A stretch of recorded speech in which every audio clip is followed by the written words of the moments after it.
Now that Brianna Williams is facing charges in her own daughter's disappearance, what happens next?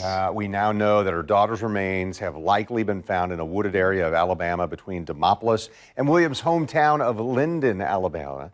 Jacksonville Sheriff says that they're waiting on forensic tests to positively identify 5-year-old Taylor Rose Williams' remains. And tomorrow, Jacksonville crews will continue securing and processing the scene in Alabama as we're hearing from the mother and daughter's extended family who say they are in shock. And tonight, Brianna Williams being treated at UF Health after Sheriff Williams confirmed she may have overdosed on some substance she ingested, and she was listed in serious condition when he briefed us earlier today. She's been charged with 2 felonies, child neglect and lying to investigators, and absentee booked into the Duval County Jail on a $1 million bond. And Joy is here now. So Joy, you have some insight on what we can expect as this case moves forward. Yes, our crime and safety expert Ken Jefferson says, first off, even as Brianna Williams is bedbound right now, investigators are making sure that she is secured. Flown by chopper from NAS Jax to UF Health, our camera was there as a person was wheeled into the hospital surrounded by security officers. Jacksonville Sheriff confirms Brianna Williams overdosed on something she ingested. But as she's recovering in the hospital, our crime and safety expert says depending on her injuries, she may be in cuffs. Even though there's a guard on the outside, for extra security measures, they'll place a handcuff on one of the wrists and attach it to the bed so that they can make sure, doubly sure, that that person's not going anywhere. She's been absentee booked into jail on a $1 million bond and for now charged with child neglect and lying to police. Though the charges might not be murder, Ken says it's no surprise her bond's been set so high.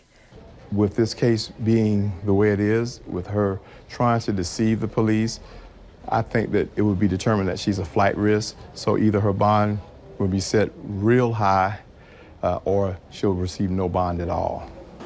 Now that Alabama and Jacksonville search teams have found human remains about 15 minutes from Brianna Williams' hometown of Linden, Alabama, forensic tests will determine whether the body is that of Williams' 5-year-old missing daughter, Taylor Rose, and how long the remains have been there.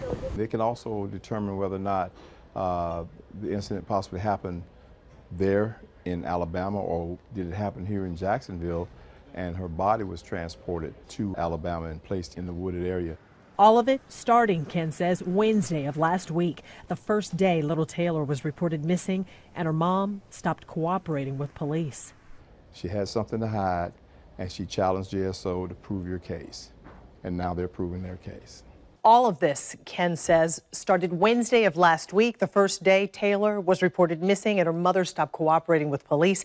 Ken Jefferson says she had something to hide and she basically challenged JSO to prove their case, and now that is exactly what they're doing. Ken had a lot to say about today's investigative developments in the search for Taylor. We have posted more from his interview on news4jax.com. By the way, Ken says the fast results of this search is just the result of great police work, especially among the 10 different law enforcement agencies involved.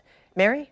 Thank you, Joy. Also on news4jax.com tonight, an examination of how the case of Taylor Williams serves as a haunting reminder to past missing child cases in and around Jacksonville. Look for the link on the homepage.